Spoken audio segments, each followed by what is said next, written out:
વિદ્યાર્થી મિત્રો મસ્ત મજાનો એક પ્રશ્ન જોઈએ।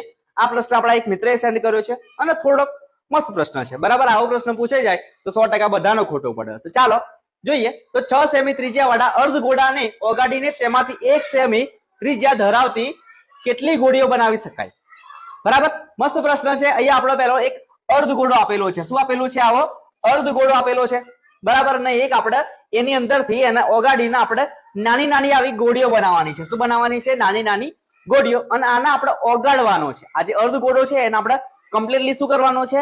ઓગાળવાનો છે, બરાબર।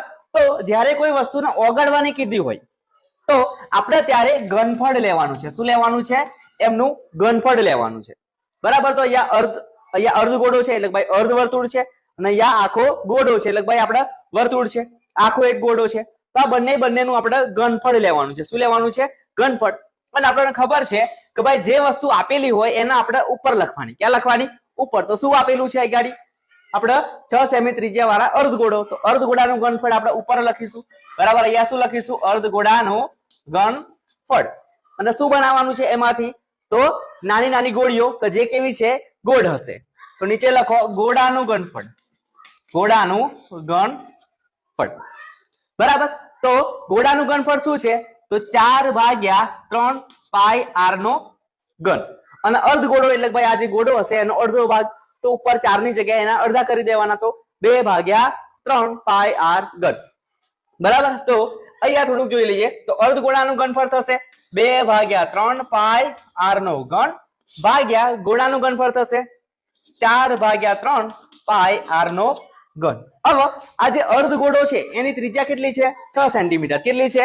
6 સેન્ટીમીટર। એટલે ભાઈ અહીંયા જે r લખ્યા છે, r ની જગ્યાએ આપણે કેટલા લેવાના છે? અહીંયા ઉપર 6, એટલે ભાઈ 6 નો ઘન થશે। એમાંથી જે ગોળી બનાવી છે એમની ત્રિજ્યા આપેલી છે, બરાબર, 1 સેન્ટીમીટર। તો આ જે નીચે જે ગોળો છે, ગોળાની આપણે કેટલી લેવાની છે? ત્રિજ્યા 1, એટલે ભાઈ 1 નો ઘન, બરાબર। આ પાય પાય સરખા છે તો ઉડી જશે, આ છેદનો છેદ ઉપર જશે તો આ 3 અને આ 3 પણ ભાઈ ઉડી જવાના છે। તો અહીંયા શું વધ્યું? જુઓ તો ભાઈ 2 ગુણ્યા 6 નો ઘન, એટલે ભાઈ 6 ગુણ્યા 6 ગુણ્યા 6 લખો હમણાં, બરાબર, ભાગ્યા નીચે શું વધ્યું છે? ગાડી 4, 1 નો ઘન તો 1 જ થવાનું છે। તો આ 2 દુ 4, 2 તરી 6, અહીંયા શું વધ્યું? 36, 36 ગુણ્યા ને 3, તો 6 તરી 18, 8 વધી પડી 1, 3 તરી 9 ને 1 10, 108। તો ભાઈ આમાંથી ટોટલ 108 ગોળીઓ આપણે બનાવી શકાય। અહીંયા યાદ રાખવાનું છે ઓગાળવાનું કીધું છે એટલા માટે આપણે ઘનફળ લેશું, બરાબર। તો આ પ્રશ્ન થોડોક તમને એ લાગશે, પણ આ જ વિડીયોને તમે 2 વાર જોશો એટલે ભાઈ આખો તમને જે કોન્સેપ્ટ છે એ યાદ રહી જવાનો છે। અને તમને કોઈ પણ પ્રશ્નમાં ડાઉટ